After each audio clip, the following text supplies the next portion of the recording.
Salut à tous, on est à quelques jours du choc entre l'Olympique Lyonnais et le Barça pour profiter à fond de ce match, de toutes les infos d'avant-match. Il faut avoir une appli sur son smartphone, c'est OneFootball. Je vais vous présenter rapidement l'appli grâce à des screenshots que vous allez voir juste à côté de moi. Donc directement quand vous arrivez sur l'appli, vous avez le fil d'actualité avec toutes les dernières infos de la journée, notamment ce matin par exemple, la prolongation de contrat de l'entraîneur du Barça, Ernesto Valverde. Vous pouvez descendre un petit peu et vous allez voir les infos qui concernent votre équipe favorite, puisque dans les paramètres, vous pouvez sélectionner une ou plusieurs équipes favorites. Vous faites comme vous voulez. Moi, par exemple, j'ai sélectionné le Barça, donc il y a toutes les infos autour du Barça. Notamment, on apprend le fait que le Barça devrait vraiment faire utiliser un turnover ce week-end, bien évidemment, pour laisser au repos quelques joueurs avant le déplacement du côté de Lyon la semaine prochaine. Ensuite, en haut à droite, vous pouvez glisser sur l'onglet vidéo. Vous allez retrouver des vidéos qui ont été publiées sur Instagram, vraiment plutôt pas mal. Et encore une fois, sur la droite, l'onglet transfert. Bon, il est très utile l'onglet transfert lorsque c'est la période des transferts. Actuellement, c'est terminé.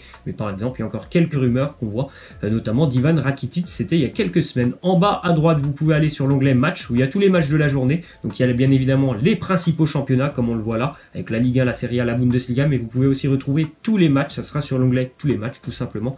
Par exemple, là, on va cliquer sur le match Lyon-Guingamp. Vous pouvez laisser un petit pronostic. Vous voyez que 90% des parieurs voient Lyon s'imposer. C'est un peu logique. Vous pouvez même avoir accès sur l'onglet live à une grosse analyse de ce match entre Lyon et Guingamp, comme je viens de le dire. Pour ceux qui aiment bien parier, ça peut vous aider. Ensuite, vous pouvez aller en bas à droite sur l'onglet abonnement. C'est là que vous allez gérer vos abonnements, vos équipes favorites, vos compétitions favorites. Moi, par exemple, vous voyez, c'est le FC Barcelone et l'équipe de France. Ensuite, vous pouvez aussi, par exemple, regarder sur l'onglet recherche en haut d'abonnement pour avoir des infos sur n'importe quel joueur, n'importe quelle compétition. Par exemple, moi là, j'ai sélectionné Lionel Messi. Je voulais avoir des infos. Regardez toutes les infos détaillées sur les statistiques de Messi offensivement. C'est assez intéressant. Et ensuite, vous pouvez terminer sur votre profil. Vous allez gérer tout simplement votre profil, comme je vous l'ai dit. Et bien évidemment, vous pouvez aussi vous connecter grâce à votre compte Facebook. Tout simplement, c'est la meilleure appli du marché pour suivre l'actualité du football. C'est OneFootball. Tous les liens sont dans la description. Les amis, nous on démarre avec le résultat du Stade Rennais hier. La seule équipe française engagée en Europa League recevait le Betis Séville. Dommage pour le Stade Rennais, étant donné, on va dire, que le match était plutôt pas mal déroulé, surtout sur la première période où Rennes a mené 2-0 et même 3-1 à la mi-temps. Le résultat final de 3-3 est un petit peu décevant pour le Stade Rennais, qui a bien évidemment hypothéqué ses chances de qualification. Mais voilà, c'est une première expérience quand même pour eux à ce niveau. Et il y avait une équipe qui, franchement, techniquement, le Betis Séville, c'est quand même costaud. Donc bon, voilà, c'est un résultat, on va dire, plutôt décevant, puisque voilà, il y a très peu de chances maintenant que le Stade Rennais quand même se qualifie. Il faudra tout simplement gagner du côté de Séville dans une semaine. Ensuite, du côté de l'AS Monaco, pas mal de mouvements hier, notamment avec le départ de Vadim Vassiliev, le vice-président de l'ASM. D'ailleurs, le président de l'ASM a dit: des erreurs importantes ont été commises l'année dernière, ce qui nous a mené au pire résultat sportif que le club ait connu depuis 7 ans. Donc pour lui, le responsable, c'est tout simplement le vice-président. Donc il quitte l'AS Monaco, Vadim Vassiliev. On le sait qu'il y a eu beaucoup de chamboulements, notamment au niveau du mercato, comme souvent, mais certainement encore plus l'été dernier. Et puis des joueurs qui n'ont pas forcément été très bien remplacés. Un effectif très jeune, ce qui a causé à l'AS Monaco une première partie de saison cauchemardesque. Ils sont un petit peu en train de relever la tête actuellement. Ensuite, on a une petite info d'ailleurs sur un joueur de l'AS Monaco, Gelson Martins. On a appris qu'il nous a dit tout simplement il n'y avait pas d'option d'achat dans son contrat. Son objectif premier est de jouer avec l'AS Monaco, de se montrer. Après, on verra ce qui se passera à l'avenir, donc l'été prochain. Il est prêté par l'Atlético Madrid. À l'Atlético, il n'y avait pas beaucoup de temps de jeu pour lui. Il est arrivé à Monaco. Pour le moment, il a beaucoup de temps de jeu. Et en plus, il est décisif. Il aide l'AS Monaco à prendre des points en championnat, à relever la tête, à pourquoi pas peut-être même dès ce week-end sortir définitivement de la zone de relégation. Donc c'est plutôt pas mal pour Gelson Martins. C'est vrai que du côté de l'Atlético Madrid, on demande beaucoup d'efforts défensifs. Lui, c'est vraiment un pur offensif, donc ça peut être un peu compliqué les adaptations du côté de l'Atlético. D'ailleurs, on a appris que l'Atlético s'intéressait à un joueur qui est vraiment le même profil que Gelson Martins, le feu follet de l'OGC Nice, Alan Saint-Maximin, qui intéresse l'Atlético Madrid. Donc comme je viens de le dire, après Saint-Maximin, franchement, on l'a encore vu. Pour ceux qui ont regardé Nice-Lyon la semaine dernière, c'est pas un très grand joueur au niveau de la défense. Il défend pas beaucoup, un attaquant, franchement, c'est un super attaquant. Il est extrêmement doué techniquement, mais par contre, défensivement, il défend pas beaucoup. Et on sait qu'à l'Atlético, la défense, c'est vraiment le point fort. Il faut que tout le monde participe. Donc après, voilà, c'est une question d'adaptation pour les joueurs offensifs qui viennent du côté de l'Atlético. Ensuite, déclaration de Bruno Genesio. Il nous dit « Je suis totalement d'accord avec Mbappé. Cette manière de voir les choses de manière négative, c'est très français. Mbappé, lui, voit positivement. C'est normal de supporter les clubs de Ligue 1 lorsqu'ils jouent en Coupe d'Europe. J'étais pour Paris mardi. » Bon, je sais pas si c'est normal. Après, en France, c'est vrai que souvent, bon, on a tendance à supporter tous les clubs qui sont engagés en compétition européenne. Et comme l'a dit Mbappé après Manchester, c'est vrai qu'on est souvent pessimiste. En tout cas, les médias sont souvent pessimistes par rapport au niveau du foot français. Quand je vois Lyon cette année faire de très bons matchs, je me dis que pourquoi pas face au Barça.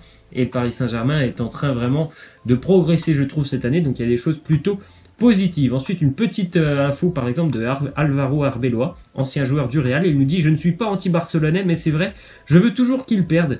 Donc je serai pour Lyon. J'espère que le Barça ne passera pas. Ça ferait un rival en moins. » Donc on voit qu'en France, par exemple, on a beaucoup tendance à supporter tous les clubs qui sont engagés en compétition européenne. Mais par exemple, dans les championnats étrangers, c'est pas du tout le cas. Voilà, vous avez la preuve.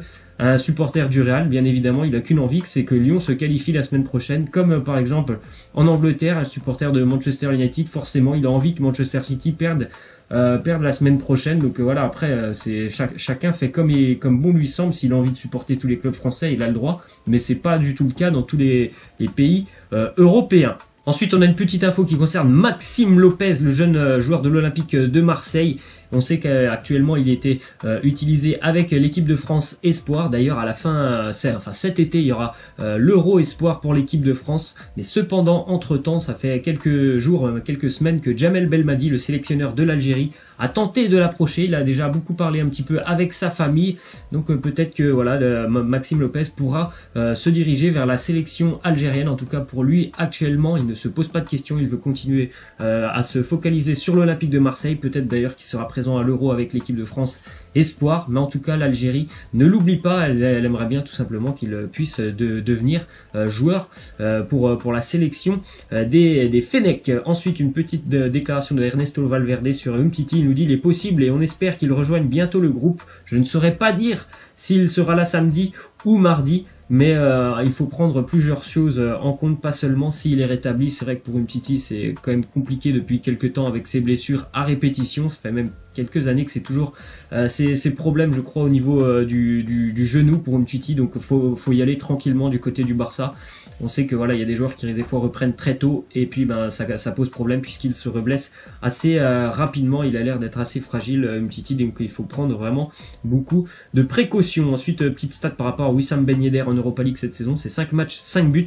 Il y a 2 joueurs en Espagne qui ont marqué plus de 20 buts, toutes compétitions confondues, Messi et Ben Yedder. Encore une saison incroyable pour Ben Yedder, buteur hier avec Séville qui s'impose du côté de la Lazio. J'espère qu'on pourra le revoir aussi dans le groupe de l'équipe de France dans quelques jours, dans quelques semaines plutôt, pour la prochaine liste de Didier Deschamps. Ensuite, petit résultat aussi pour Villarreal important. Villarreal s'impose 1-0 du côté de Lisbonne face au Sporting. Villarreal était toujours relégable en Liga, ça va leur donner une petite bouffée d'oxygène, je pense, avant d'ailleurs de recevoir Séville ce week-end en Ligue 1. Villarreal est relégable, on pourrait voir Villarreal en 2e division l'année prochaine. Ensuite, on a une petite info du côté de Manchester City. On négocie une prolongation de contrat avec Vincent Kompany, lui qui est blessé depuis maintenant 2 bons mois, voire 3 bons mois. Un petit peu, lui c'est encore pire que Umtiti, on le voit quasiment jamais, Vincent Kompany, et pourtant il a un talent assez incroyable. Et pourtant City continue de lui faire confiance alors qu'il est jamais présent presque sur les terrains. Il est tout le temps blessé, Vincent Kompany, alors que c'est vraiment un très très bon défenseur. Ensuite, on a appris que Manchester United avait déboursé 22 millions d'euros pour licencier José Mourinho et son staff. C'est assez cher quand même, bien évidemment. Il n'y a que les clubs anglais, je pense, qui peuvent se permettre ce genre de choses. Quand on entendait il y a quelques semaines que Marseille devrait débourser à peu près 10 millions d'euros pour Rudy Garcia, on peut comprendre que ça a effréné les dirigeants marseillais. Donc forcément, il n'y a que les Anglais qui peuvent virer un entraîneur à tout moment et lui payer. Voilà, ces dernières années de contrat comme Mourinho par exemple, 22 millions d'euros. Ensuite, déclaration de Ibrahimovic sur la Ligue des Champions. Il nous dit c'est assez ouvert. Il n'y a pas d'équipe au-dessus des autres. Je pense que toutes les équipes en course peuvent aller en finale et gagner. J'espère que voilà, un de ces anciens clubs gagnera. Il nous l'a dit, Manchester, la Juve, le Barça ou encore le PSG. C'est vrai que cette année, c'est quand même assez ouvert. Il n'y a pas forcément une grosse domination d'une équipe par rapport aux autres. Les années précédentes, on savait bien que le Real allait certainement se retrouver en finale, c'était souvent le cas. Cette année, bien évidemment, ils sont encore favoris pour pourquoi pas aller en finale, les Madrilènes, mais c'est quand même beaucoup plus serré, je trouve, que les années précédentes. Ensuite, le départ de Marek Hamšík, c'est officiel, il rejoint la Chine après 520 matchs du côté du Napoli, le capitaine emblématique du Napoli, 121 buts, donc 100 en Serie A, tout simplement. 2 Coupes d'Italie, une Super Coupe pour les trophées, le joueur qui a joué le plus de matchs sous le maillot du Napoli, meilleur buteur de l'histoire du Napoli, bref. Une saison et surtout une carrière remplie pour Marek Hamšík du côté du Napoli. Il aura marqué les esprits. Vraiment, il aura tout donné, je pense, à chaque match sur le terrain. Ça fait mal de le voir partir du côté de la Chine. Ensuite, petite info du côté de Cologne, l'ex-français, enfin surtout très bon buteur de Cologne, c'était l'année dernière, Anthony Modeste, qui était parti lui aussi vers la Chine. Il est revenu à Cologne, ça fait 3 mois qu'il est à Cologne. Il ne pouvait pas jouer à cause de problèmes au niveau de son contrat avec la FIFA. C'est officiel, il va pouvoir rejouer avec Cologne. Il va certainement même aider Cologne à remonter en Bundesliga. Et on va terminer avec la question de fin. Ce mercredi, il y a eu quand même de très très bons joueurs qui ont joué en Ligue des Champions. Ziyech, Vinicius Junior, Son ou encore Jadon Sancho. Laissez-moi en commentaire lequel est votre préféré. Moi, j'ai une petite préférence pour Heung-min Son. Je sais pas, c'est un joueur que je trouve vraiment magnifique à regarder, même si tous les joueurs qui sont présents sur cette image sont vraiment de très très grands joueurs et très talentueux. Laissez-moi en commentaire votre joueur préféré. Moi, je vous laisse et je vous dis à la prochaine. N'oubliez pas de check dans la barre de description le lien OneFootball.